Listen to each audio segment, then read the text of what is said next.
Welcome to the Sales Lead Dog Podcast, hosted by CRM technology and sales process expert Christopher Smith, talking with sales leaders that have separated themselves from the rest of the pack.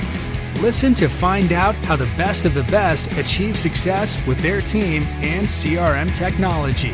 And remember, unless you are the lead dog, the view never changes. Welcome to Sales Lead Dog. Today on Sales Lead Dog, we have Ruby Raley, VP of Sales for Axway. Ruby, welcome to Sales Lead Dog. Thanks, Christopher. I really appreciate that. I was kind of surprised you reached out to me, but I'm excited to chat with you today and talk about sales. Awesome. Well, don't be surprised, because if you check out Ruby's LinkedIn profile, you'll understand why we invited her on to Sales Lead Dog, because she is a sales lead dog, right? Thanks. Yeah, I appreciate that. I really do. What I do at Axway, just to kind of follow up on that, is I lead one of our sales teams. Axway is a 20-year-old digital integration company. We're very well known. We're international. We have verticals associated with financial services, healthcare. We have a lot of government accounts and a lot of supply chain accounts. We are trusted to move data by many of the largest companies in the world. And in fact, many people can't make payroll if our software isn't working. In healthcare, we're used across the board, whether it's from clinical data trials, clinical data for clinical trials, submitting that to government agencies around the world, to pharma distribution and managing shipments of controlled substances, to sitting behind, being the front door, being the secure front door for data exchange for health plans. And then our big push right now is with APIs and something we call Amplify, which is a way for organizations to get more reuse, more value out of the APIs, regardless of what platform they were built on. We work with all platforms, and we really change the game for consumer experiences and developer experiences by using APIs. Yeah, it's, if you're not in the tech space, you may not have a clue what APIs really are or all this stuff, but it really is, when you think about all the different businesses that all have to work together just to support a supply chain and all the information that's flowing back and forth, somebody's got to do that, and someone's got to support that, and it's got to be 24/7, 365. It just has to work. Like to your point, can't make payroll if we can't send this data, right? And so that it's amazing that, I'm thrilled to have you on the podcast, and because there are companies like Axway out there that do these things that really keep our economy moving. Yep. I like to say, if you think about it in history, when it was sailing around the world and trading, people would take letters with them, and the letters would say, hey, I'm a real person. I have a real account at a bank. I am good for this amount of money. You can trust me. Oh, and here somebody is like vouching for me. And then we kind of moved to file exchange and EDI, where we use certificates to kind of represent, hey, we are who we say we are. We're a trustworthy party. We have non-repudiation. So if I send you an electronic order form, I won't revoke it and pretend that I didn't mean to. And that was good, but it was slow. It was so much faster than paper, slow. And now APIs are letting us do this in real time while people are waiting. So now I can identify myself. I can we call it authenticate ourselves. We can exchange data, and we can make a new experience, meaning a new service that's part of what I do at Axway, maybe part of what you do, Christopher, at your company, maybe part of what 3 other companies do, quickly into something brand new that never existed before, and do it in real time so that people can actually complete an experience in one session, as opposed to waiting for some paper to show up at their house and then taking another action. Yeah. Ruby, thinking back over your career, what are the 3 things that have gotten you where you are today to be so successful? It's always hard for me when I get asked these very short, tight questions. Off the top of my head, I think first relationship, many times in my career, the reason I got to sit in a new seat was because someone I knew recommended me or someone sponsored me into an organization. The second is learning. I think all technologists have to adopt a lifelong learning mantra. But to me, I read constantly. I try to absorb as much as I can. I read about a variety of things. And then the last thing is just grit and hard work. It's like, it doesn't matter how smart you are. If you don't put the work in, the results don't come. Yep. I talk about Tom Brady all the time. He's one of, if the hardest working players in the NFL, if not the hardest working. Mm-hmm. And it's easy to look at that success and think, oh, that must have come easy to him. There's always, you look at anyone who's really successful, there's always a boatload of hard work behind them. Absolutely. Tom Brady's like my husband's favorite sports persona. So it's nice that you mentioned that as well. My husband will be psyched if he listens to this episode. Yeah. Did you start out wanting to be in sales?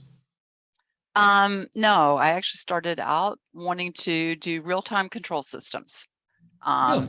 I was fascinated by it. I had a minor in operations research and I loved game theory, and I wanted to write code that changed things in the real world. So in today's world, I might have gone into robotics, but that's what I wanted to do.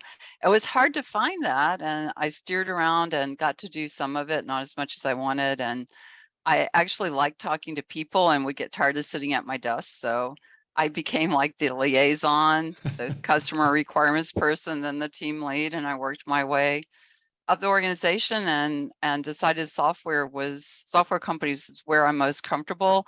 I love the people I work with in software companies, and that's where I currently am. And I've done lots of different things in software and technology.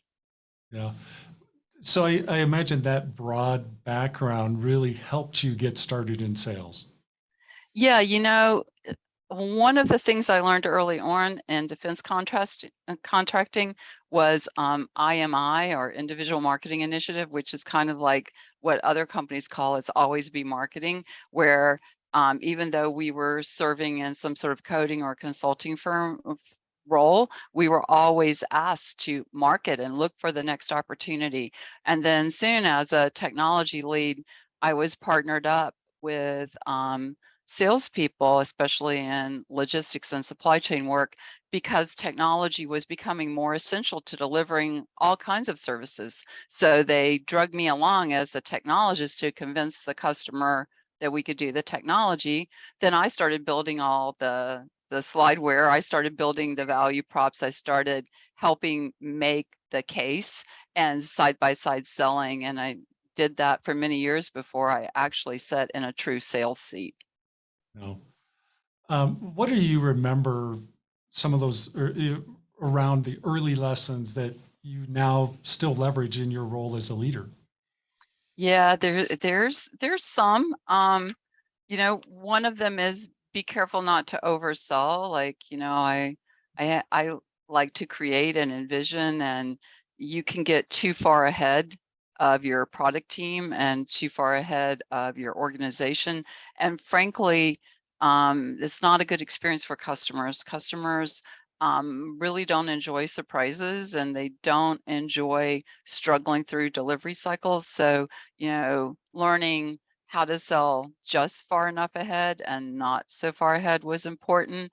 Um, you know, Other things certainly come along. I think communications and listening and um, working. Certainly, COVID was hard for a lot of us salespeople because we had to learn how to do things we used to do on a whiteboard over an internet connection, where we might or might not really be able to understand the room. Because people were all over the place. They weren't in one room anymore. So there's been a lot of things that I learned over the years. But what I find is you can build on what you already know and work on adding a little bit at each time. What was the hardest thing about your transition into sales leadership? Forecasting. Really? Yeah, let's talk about that. Forecasting, so when you're in sales, or side by side with sales, like whatever role you're in, you don't usually forecast across anybody but yourself. Right. And I had been a product manager and I had to set dates before. I had to estimate things, but it's different with forecasting because, in Sales League, one of my sales leaders once told me, your job is to get customers to do things on our timeline, not on their timeline. So you're always trying to get things done at a certain rate of speed that the customer might not be bought into. And so you're trying to judge how much risk you have. And really, a lot of the old selling methodologies weren't really focused on helping you with that. Recently, we started using MEDPIC, and that actually has helped me think about a data-driven way to forecast as opposed to like forecasting from your gut or your experience. And I'm really eating that up because I kind of am a data person. So, yeah, I don't think gut is really a great way to forecast. Sometimes it's all you have, but it's if our gut was that great, I think we'd all be winning the lottery on a regular basis, right? all right, I'm sure I would own quite a few stocks and be highly successful. Yeah. Do you have a particular philosophy about how you manage your team as a sales leader? Yeah, it's not one of the ones in books, but I really look at it as like a coach player kind of role. I've managed a lot of teams in my life, and I think some sales managers come to the table without thinking about team development. They think about selling, and it's all about selling. But I've never been in a company where I could have everything I wanted. So many times when you step into a role, you inherit the team, and they all have different skills levels. And there's a certain kind of thing that I call blocking and tackling. And I'm sure many of the sales managers that you speak to, Christopher, also use the word blocking and tackling. There's just certain basics in the selling movements that we all do that we need to do. And that I start with that, but I have to really understand what people are good at and help them know what they're good at and encourage them to have confidence, and then also build them up where they have a weakness and help them compensate for that. And I find in sales, we get beat down, we get no's. So if you're out there, your boss is telling you got a prospect, you got to get opportunities on the board, you got to do this, you're going to get almost 9 times more no's than you get yeses. So when you look at it, the old saying was, pretend you give yourself $1 for every outbound conversation you have. You're only going to have one of those dollars that actually converts into a sale. So we're all getting no's all the time. So when you think about that, then I think one of my jobs is to help people have confidence and get back out on the field and play again, not just get beat down from the no's. No, which is a major component of selling. Can't avoid it. It's if true. You're only getting yeses, you're not trying hard enough. Yeah, or you're in a company we all want to go sell in, because most of us don't have that luxury. No, we don't. What's more important in a sales leader, that drive or empathy and connection with your team? Every time you move to a new seat in your professional career, you always have to remember that what brought you to that seat might not take you to the next level. So certainly I'm still the intense must do project managed to the nines, all over tasks that I used to be. But if I'm really going to be successful, I have to develop trust with my team. I have to hand actions off to them, and I have to check in with them and keep them on track and not let them be distracted. But I can't do all the work. So, when we're in a leadership position, and I think this is true not just of sales, But it's particularly true of sales because I think all of us like to get in there and meddle with the big deals and, oh, I'm coming with you. This is the key account. I got to be there. You got to invite me to the meeting. So it's always a little bit hard to back off and let it run without you making it better by being there yourself. But you've got to have that level of confidence and trust with your team that you can let them run so you can go do something else, help someone else make a difference in a different way. And that way your team can get more production and more push to the future. What do you like to do when you're in a new role, those first 90 days to establish that rapport with your team? It's really very popular still to write the 90-day plan. I've yet to see a 90-day plan that actually delivered the way you wrote it when you showed up. I think it's really important when you're coming into a developed team, and I mean like not a startup, but an organization that has success and is working, that you spend some time listening, not just to your team, but to all the teams that interact with your team. So one of the things that I want to do is a 360. I want to go around, I want to understand everything. And I do not want to dismiss the weakest member of the team. Like sometimes as a new sales manager, your boss will say, this guy's an idiot. One of the first things you're going to do is get rid of the idiot, right? And then you go talk to the idiot and you discover that, oh, whoa, this guy's got something.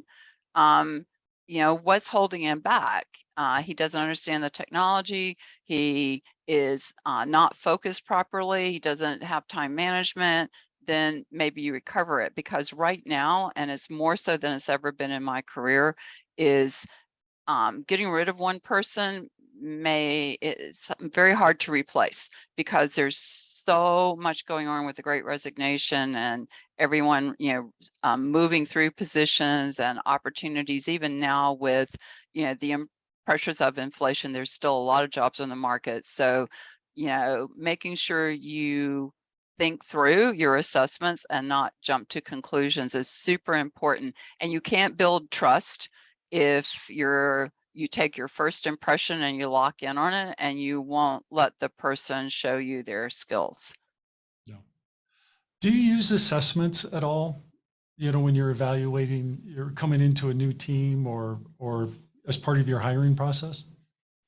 Not in the sense of questionnaires. Is that what you meant, Christopher? Yeah, exactly. Yeah. Third-party assessments?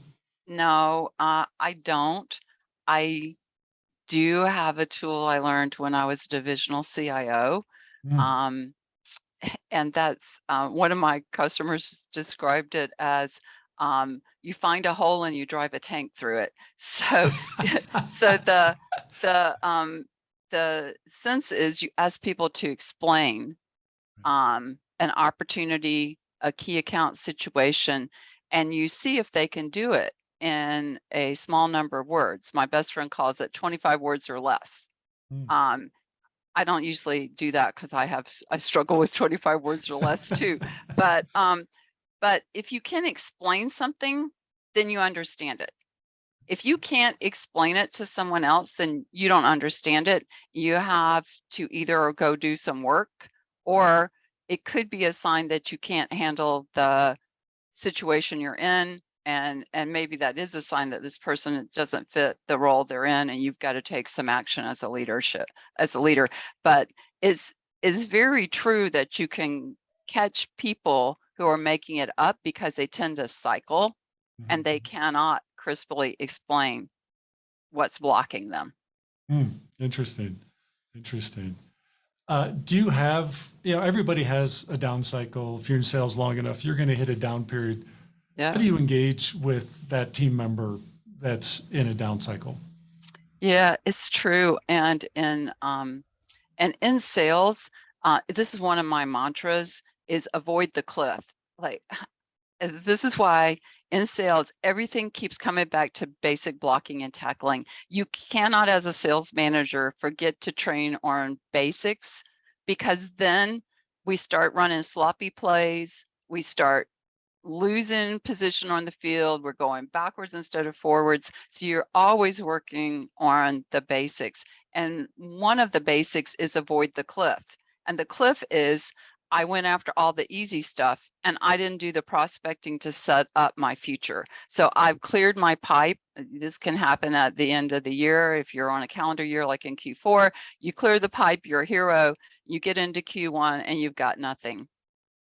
And you're starving. You're, and then what do you have to do? You have to work twice as hard on the prospecting and twice as hard, and you work your butt off and you climb back to the top of the cliff and you fall off of it again because you closed everything in Q4 and you got nothing in Q1. So this is one of the cycles, and it's one of the things that I fight every year, and I still have bad Q1s. So I don't think I have the magical key to this, but I do know that if we're not constantly filling the funnel, we will starve at some point, and you got to get back out there and get going. And there's a lot of time management and thinking about that, because in lots of organizations, including Axway, it can be all hands on deck to close a large deal, and you're not filling your pipe while you're doing that.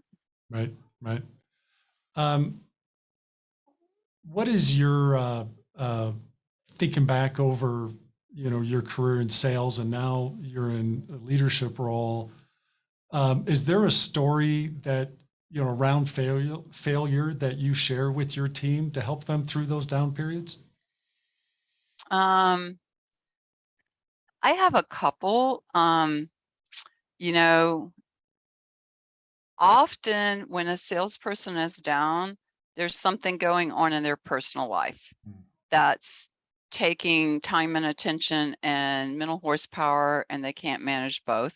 And I've had situations like that myself, where I was in a high stakes presentation. My daughter was sick. I lived in Atlanta. I got on the plane. I flew to LA. I built the demo, and the presentation was a proposal defense. I go in, I present to the team, but I had spent the couple of days before that dealing with my daughter's situation, and we didn't win. And it was hard for me to accept that some of that was on me, because I hadn't put the prep into it that I needed to, and that, and one of the things we have to know is we're not going to win all of them, and it's okay. And then what you've got to do is take that time for balance. So another part of the coach role is making sure people get balance, because in sales, you're always sprinting to something, and you don't have a good time to take a break. So you've got to have that recharge your mental health. And if your sales team is young and highly intense, then as a leader, then you've got to kind of make sure they're balancing all that out. We all know people in sales, including myself, that go through a divorce or a family situation because the work-life balance wasn't right. So, one of the things you've got to watch for is that. And it does matter as a sales leader, because you pay the price when that person isn't fully in the moment and able to give their best. It is true, it's their personal life, and you can't meddle in that. But as a leader, if your team isn't present and there, then you're not going to win at the level you had hoped to win at. So you've got to think about it. Oh, you bet. What role has coaching or mentorship played in your success? Lots. I've been lucky enough to have people who believed in me and gave me a shot, sometimes sight unseen. The reason I'm sitting in this position is because people who were on my team and who had been on the team and had left actually recommended me. So the general manager at the time did not know me, but based on those recommendations, he reached out and offered me this job 5 years ago. And I was job hunting at the time. I had been working for startups. I love my startups, but my bank account told me they did not love startups. So my bank account told me I needed to work for an established company. So I was able to interview for this role and take a shot at it. And I'm really happy that I did. That's awesome. What do you think it was about you that made him say, I want Ruby in this role? I don't, it's hard. It's a hard question. What a gift it would be to see ourselves as others see us, as Oh, they say, isn't that the truth? right? What Yeah. I hope is that it's my positivity, it's my work ethic, it's my grasp of my industry and the technology space that I bring to the table, and I help everyone be better. As a leader, um, uh, uh, in a really old book called Up the Organization, Peter Drucker said it as well. One of the manager's roles is to remove his employees' excuses for failure. So I can't remove the failures, those happen, but I can remove the excuses. So my job is to make everything better. Yep, I love it. I love it. Let's talk a little bit about technology. CRM, do you love it or do you hate it? We have to realize that the way we use CRMs is as a system of record. It's a rear view mirror. It's not, so you're looking at the past. You're looking at the steps that have been done in the account or in the opportunity. You're looking at recommendations or decisions that are recorded in there. You're looking at the past. This is extremely important in a technology organization. Your business is running on the backs of the business that your sales team and of course everyone else down the line, marketing all the way to R&D and support, are bringing to the table. So you've got to have that documentation. I tell my team point blank, this documentation is not for you, is for me and those who come after you. And you have to put it in there because if it's not in there, it's not real. There are no excuses. If it's not in the system, it's not real. But that system is not yet able to guide us to what the next move should be in large accounts. I think there's a difference between selling to consumers and selling to businesses. I'm in the B2B space, and I think that those, especially key account work, there's like nuances and people and processes in place that while they're similar, there's variances, and you have to have a plan. You have to know what the process steps are in those organizations, and you have to be moving those process steps to when you think the close date should be, or you're going to slip the opportunity, or you're going to get sent back a couple of steps in the process when you missed some committee that has to review your opportunity or your technology before you can move forward. And sometimes you miss getting a sponsor. If you don't, or MedPick would call it the champion. If you don't have the right champion, you might not get it done because they don't have the organizational stock or the organizational willpower to push something through. So you really have to look into the future, not just into the past. But if we don't record the past, we will be useless. So it has to be done. How many months are your sales cycle? We have a pretty average one from what the people I interview tell me, and we're 6 months on small things and 9 to 12 on large things. Right. And and I imagine it's a fairly complex sales process, right? It is. Yes. Yeah. So to me, that's another way CRM really benefits an organization like yours, that you have long sales cycles, you have complex deals that you're working. There's no way you can keep that all in your head or in a spreadsheet or anything like that. You have to have a tool to help enable that process. Right. I agree with that. And you have to keep a record of it because there's always someone in your organization or in the customer's organization that's going to ask you, why is this the way it is? Or what did you do there? And you've got to have the record. But you also have to reflect forward and create a plan for that as well. And sales likes to do that in their head because they don't like to write it down. And I understand that, I want to be unique. I want to be special. I don't want to be replaced. I get all of that.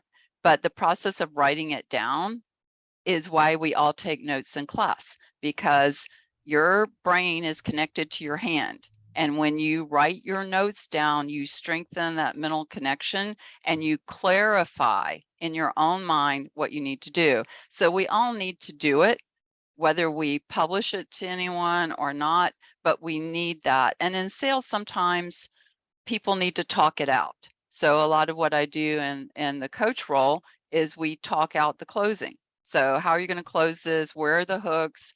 You know, how are you going to, deal with procurement or whoever is the blocker in the account?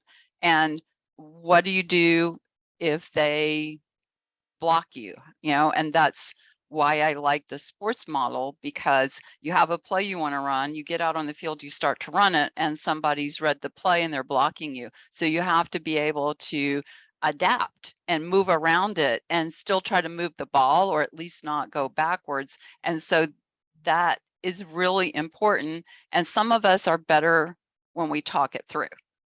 If we wrote it down, we'd phone it in. We say, oh, gotta get procurement to sign off on this, got to get through the portfolio committee, got to get a legal sign off, got to get the security sign off.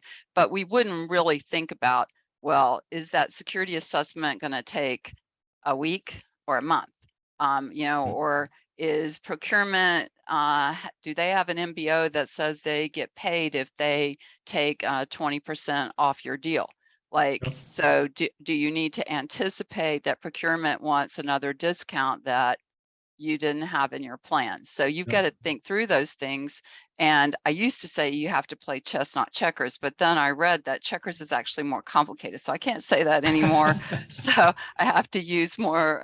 So I have to fall back to sports, and you're running a play and your guy got blocked and you got to find another person to throw the pass to, or you got to run the play instead of passing. So you've got to have some plan on what happens if it doesn't work the way you thought it would.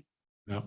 You have to, life happens, there are no perfect plans. And so you have to be able to adapt and have that strategy. What's your biggest struggle with CRM? Mostly I get what I want out of CRM.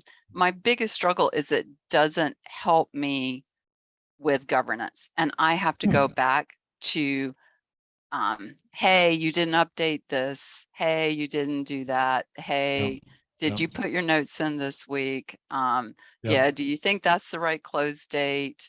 Those kinds of things. And that's why I keep going back to, it's all about basic blocking and tackling, because you think, oh, well, you've already explained accuracy, you've already explained the CRM, you've already explained the close date. They know how important it is. Why do you have to keep reminding people? But you do. Oh yeah, you do. And it's like, I use this mantra all the time with our clients, like in the moment. You have to build it like muscle memory, where you're doing everything in the moment, because if you leave it to the end of the day or the end of the week, forget it. It's going to be garbage. It's not going to be near as complete if you just do it in the moment. So just build that muscle memory, do it in the moment, and move on with your day. That's true. You won't have the nuances that you had in the moment if you wait until later. Oh yeah. Yeah. I mean, my memory sucks. I do this from personal experience. It's like, my memory sucks. And I'm sitting there like, God, I know there was more to this, but I can't remember. It's gone, but if I'd done it in the moment, different outcome. That's very true. Yep. It's also important for sales. Like I said, you've got to be able to multitask, and you've got to be able to time manage, because if you're only working one deal, you have a luxury that most of us don't have anymore. So you've got to not only work that deal, but you've got to be working other deals. So making sure you're balancing all those out and you're giving all of them the right amount of time in a given week is more challenging to do than you think, because we still run from meeting to meeting.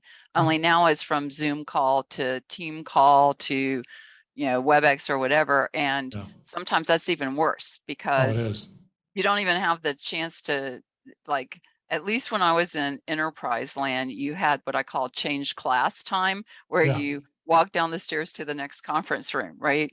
And you could at least kind of collect your thoughts, and you'd have a minute for everyone got in the room. But now with the calls back to back, I have clients and customers who are only booking 50-minute meetings, Yeah. And they align on, they either start 10 minutes after the hour or they end 10 minutes before the hour to allow people to have their bio break and to get their head adjusted to the next topic. I think love that's that. a pretty smart move. I think that's a very smart move, because it's like, I was thinking, too, it's like I miss drive time between meetings where you could sit in the car and you might have the music on or whatever, but you're thinking, you're clearing your head, you're prepping for the next meeting, you're getting that transition time.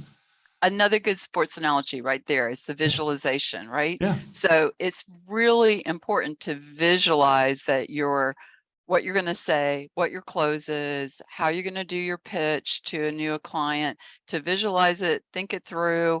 And in the car, or for me on the plane a lot, it's a great time to be in your head thinking, oh, I'm going to do it this way. Oh, no, like replay, redo. I'm not good at doing it in front of the bathroom mirror. I know that's like people tell you, I've never been able to do that. Maybe I don't like how I look. I don't know. But I love the transit time, like whether you're in a train, a plane, an automobile, like that transit thinking time as like, I really miss that in COVID. No. Oh, no, I know. I hear you. Ruby, it's been great chatting with you here on Sales Lead Dog. If people want to connect with you, if they want to find out more about Axway, what's the best way for them to do that? Sure. So if they want to connect with me, I'm on LinkedIn. Look up Ruby Raley. I live in Florida. I think my picture's on there. I think it'll be easy for people to find me. I'm currently at Axway, and you can reach me if you want to talk about Axway, and I'd be happy to talk to you about APIs, even if you don't want to buy an API engine.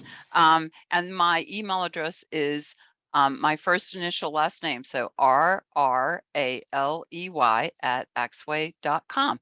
Yep. And if you did not catch that, it will be in our show notes. You can check that out at impellercrm.com/sales lead dog.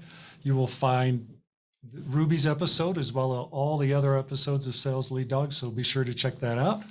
Ruby, welcome to the pack. Thanks. I love dogs. I'm happy to be a pack member. Awesome. As we end this discussion on Sales Lead Dog, be sure to subscribe to catch all our episodes. On social media, follow us on LinkedIn, Facebook, and Instagram. Watch the videos on YouTube, and you can also find our episodes on our website at impellercrm.com/Sales Lead Dog. Sales Lead Dog is supported by Impeller CRM, delivering objectively better CRM for business, guaranteed.